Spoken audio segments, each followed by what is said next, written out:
Selam herkese. Toskana turumuza devam ediyoruz. Bu ikinci video ile Valdorca ve Chianti vadilerinin etrafındaki kasaba ve şehirleri gezmeye var mısınız? Hadi başlayalım o zaman. İlk durağımız olan Siena, 3 tepe üzerine kurulmuş muhteşem bir şehirdir. Piazza del Campo meydanı her yıl yapılan at yarışları ile ünlüdür. Palio adı verilen yarışlar deniz kabuğu şeklindeki meydanda yapılır. Geçmişte bu meydanda çoklu boks maçları ve ölüm dövüşleri de düzenlenirdi. Meydandaki Gaia çeşmesine su 25 kilometre mesafeden gelir. Çeşme etrafındaki rölyefler Adem'in yaratılışını ve cennetten kovulmayı anlatır. Çeşme ismini diğer tanrıçaların doğuran Gaia'dan. Palio'ya çevredeki bütün kasabalar kendi bayraklarıyla katılır. Palio her yıl 2 Temmuz ve 16 Ağustos'ta düzenlenir. 2 Temmuz'daki yarışlar saflığın ve bekaretin simgesi Madonna di Provenzano için düzenlenir. 16 Ağustos'taki yarışlar Meryem'in cennete gittiği gün anısına yapılır. Toskana bölgesindeki bütün yerleşimlerde olduğu gibi Siena'da da seramik işçiliği gelişmiştir.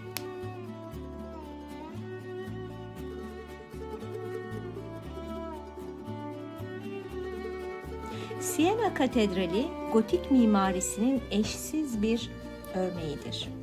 13. yüzyılda yapımına başlanan katedral 150 yılda tamamlanabilmiştir. Siena, Remus'un çocukları Ascius ve Senius tarafından kurulmuştur. Şehir adeta zaman tünelini andıran yapısıyla Toskana bölgesinin kalbidir.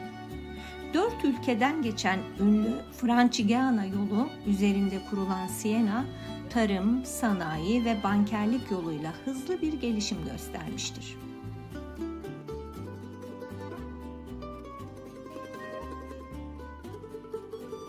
Bölgede hakim olan Etrusklerin kökeni hakkında birbirinden farklı bilgiler vardır. Hakim görüş, Truvalılar ve İskitlerin karışımından oluşan bir halk grubudur. İtalya'daki köy kültürünü şehir kültürüne dönüştürmüşlerdir. Herodot'a göre Etruskler Yunan saldırıları nedeniyle Anadolu'dan İtalya'ya göç etmişlerdir. Etrusklerin kökenini Kafkaslar ve Orta Asya'ya dayandıranlar da vardır.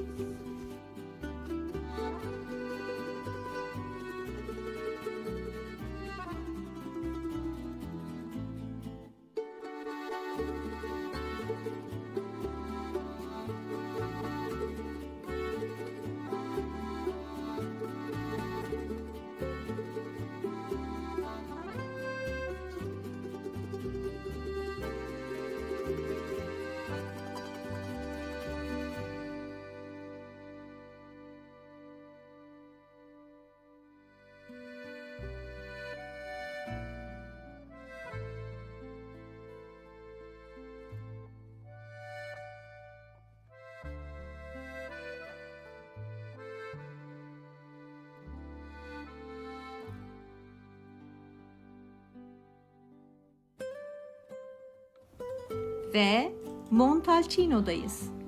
Russell Crowe'un Gladiator filminde parmak uçlarını buğday başaklarına sürterek ilerlediği sahneyi hatırlarsınız. Montalcino bu sahnenin çekildiği Valdorca Vadisi'nin kalbindeki yerdir. Kasaba, Brunello di Montalcino şarapları ile ünlüdür. Taş binalar arasındaki dar sokaklarda yürürken kendinizi bir tarih sahnesinde kaybolmuş hissedebilirsiniz. Sara del Tordo Festivali'ne bütün kasaba katılır. Festival, okçuluk yarışması ile başlayıp av yemeklerinin paylaşılmasıyla sürer. Erkekler av, kadınlar av yemeklerinin pişirilmesi konusunda birbiriyle yarışır. Her ne kadar bizim için bir karşılama töreni düzenlendiğini düşünsek de gerçeği öğrenmemiz kısa sürdü. Şaka tabii ki. Ortaçağ kökenli festivalin mottosu "Gör ve görüldür".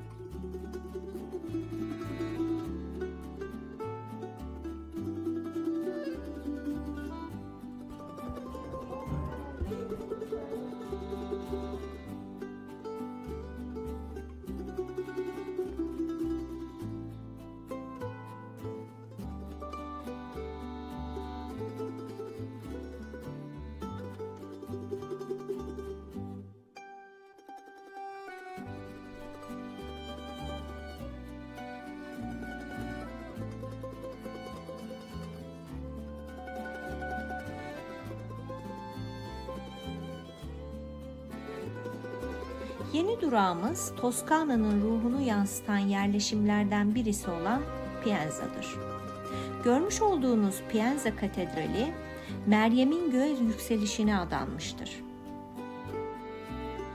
Pienza, Franco Zeffirelli'nin Romeo ve Juliet filmine set olmuştur. Pienza, Rönesans'ın en iyi planlanmış şehri kabul edilir. Pienza, Rönesans çağı hümanistlerinden Piccolomini'nin doğduğu köydür. Piccolomini, Papa olunca köyünü ihya etmiştir. İsa'nın doğumunu mu anlatıyor? Ne diyor? Evet, bu doğumunu gösteriyor. Bu Christmas için yapılan bir sahneler. Her seferinde hangi bölgedeysen ona göre bir insanın doğuşu. Çünkü Christmas yani insanın doğuşu olduğu için onu gösteren. Burada mesela seramik çok yani demek ki revaçta. Evet. Seramikten yapmışlar. Meryem ve öndeki bence Vahdisti Yahya var. Ve ondan sonra şurada da 3 tane kral. Amaj. 3 kral onları ziyarete gidiyor yani. Kur'an'da öyle geçiyor. Kur'an demişim işte. Onlar nerenin kralı yani? 3 bölge, 3 ayrı. Bir tanesi zenci mesela. Öndeki de, evet. 3 kral var. O zaman hep bir tanesine sarıklı hediyeler geliyor. Her bölgeden bir kral geliyor. Hediyeler geliyor. Koyunlar var gibi. İllaki çünkü çoban. Çoban olduğu için. Olarak düşünülüyor.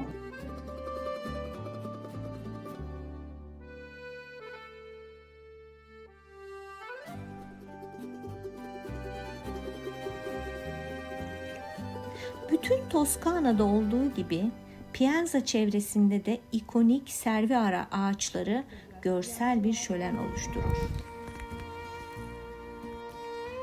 Yeni durağımız Colle di Valdelsa. Bu Elsa Vadisi tepesi anlamına gelir. Şehir 2 bölümden oluşur.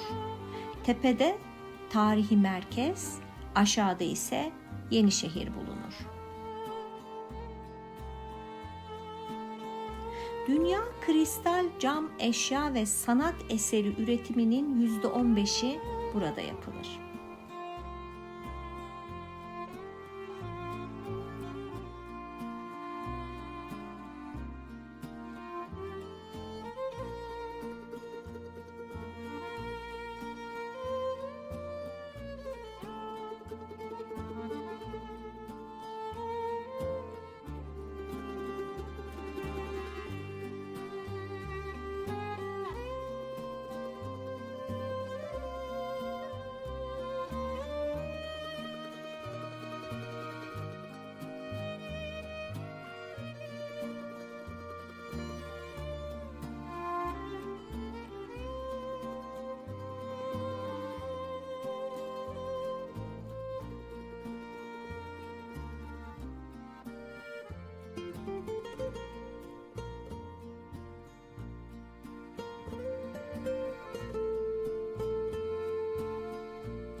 İlçede seramik işçiliği de önemli bir yer tutar.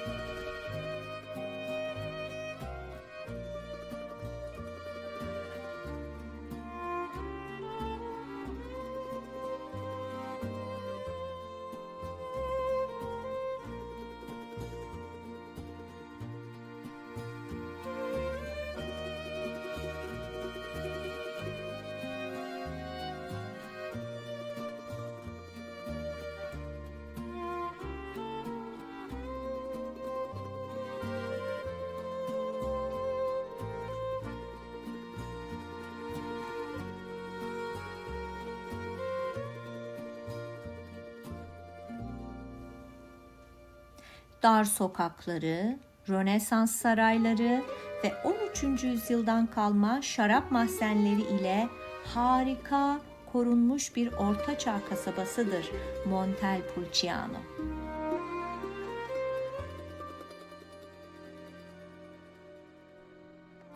Montepulciano, İtalya'nın en önemli gastronomi merkezlerinden biridir.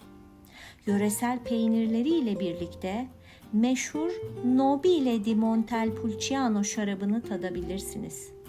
Bu şarap çok beğenildiği için asil şarap anlamına gelen Vino Nobile diye onurlandırılmıştır.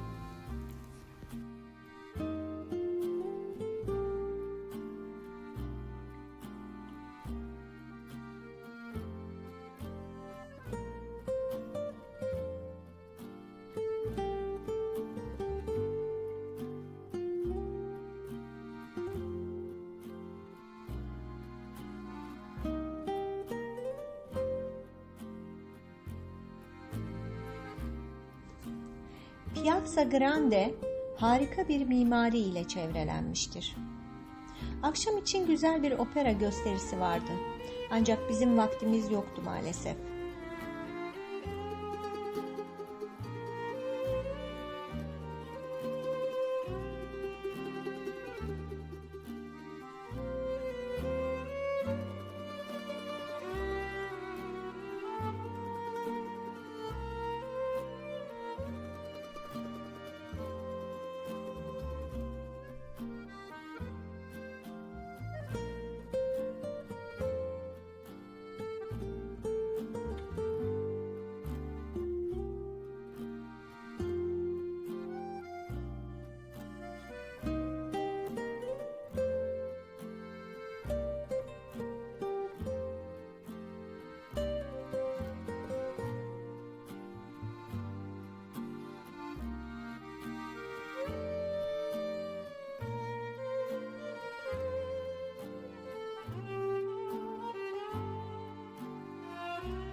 San Baccio Kilisesi, kubbesi ve incelikli detayları ile Rönesans döneminin nadide eserlerinden birisidir.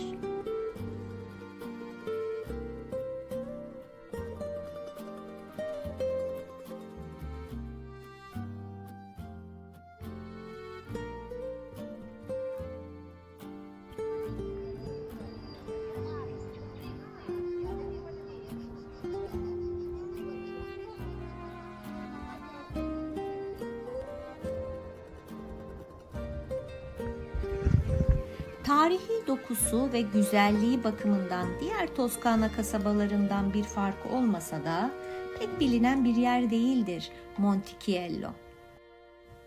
Bize sorarsanız vaktiniz varsa mutlaka görmelisiniz.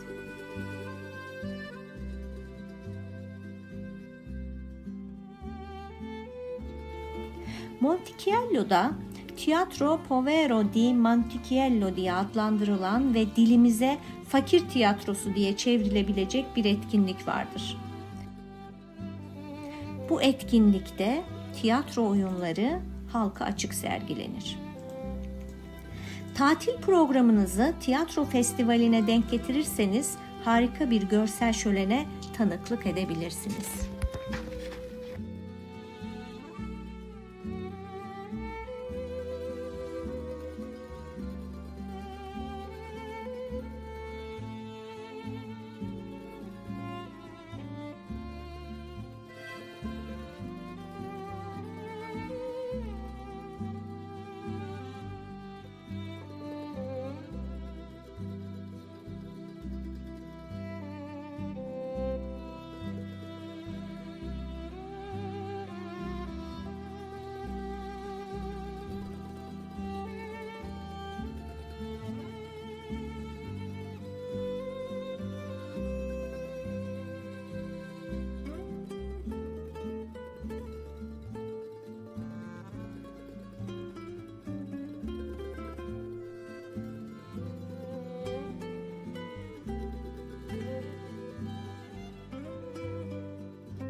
Altının ve lüks modanın şehri Arezzo'dayız.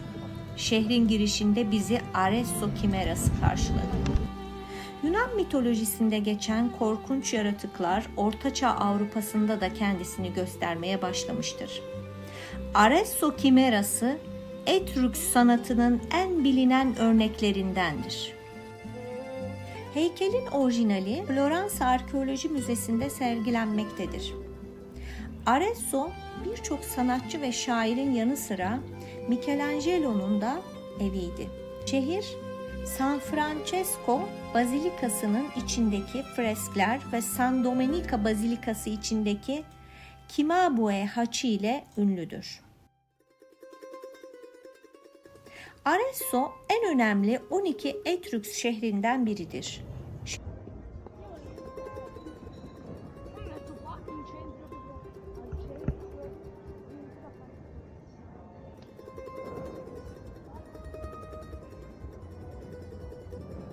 Şehrin simgesi olan koyu kırmızı çömlekler, mercan vazolar olarak bilinir.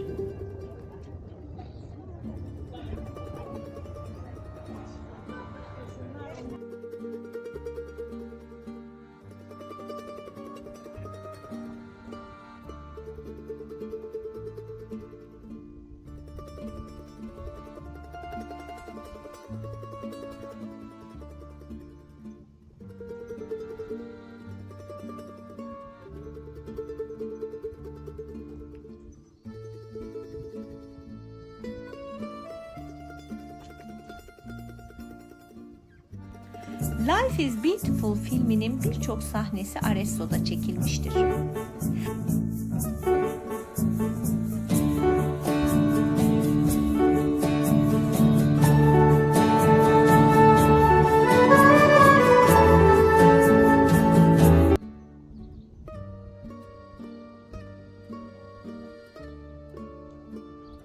Arezzo'da Teatro del Saracino adı verilen bir Ortaçağ Festivali düzenlenir.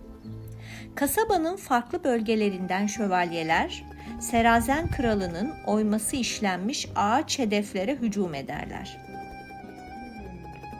Pazar günü şehirde birçok mekan kapalı oluyor.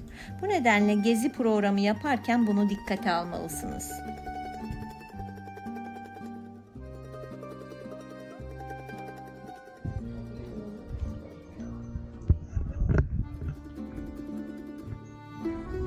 Yeni ziyaret yerimize giderken her zaman olduğu gibi dersimizi çalıştık.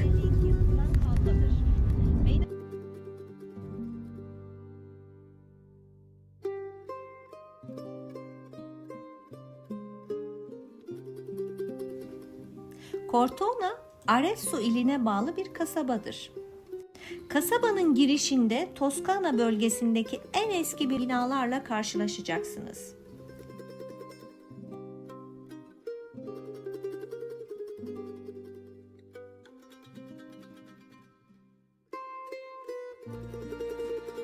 Etrüks dilinde yazılmış en uzun yazıtlardan birisi olan Tabula Kertannasis isimli bronz levha burada bulunur.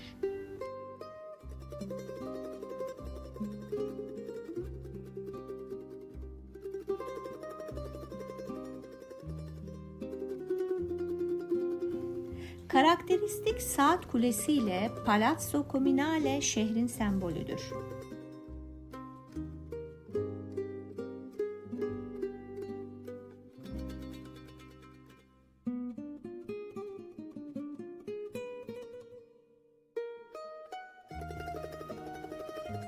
Hikaye bu ya. Nuh tufanından sonra Nuh gemisiyle Tiber ve Palya nehirlerini takip ederek Valdikiana'ya geldiği söylenir.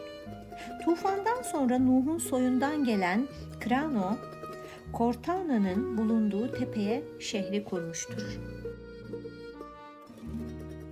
Cortona, pazar günü olmasına rağmen hareketli bir kasaba.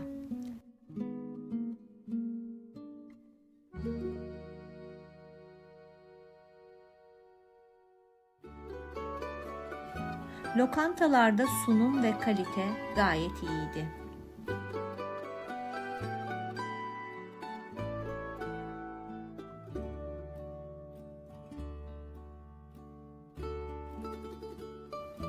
İtalya'da benzin almak genelde self servis şeklinde.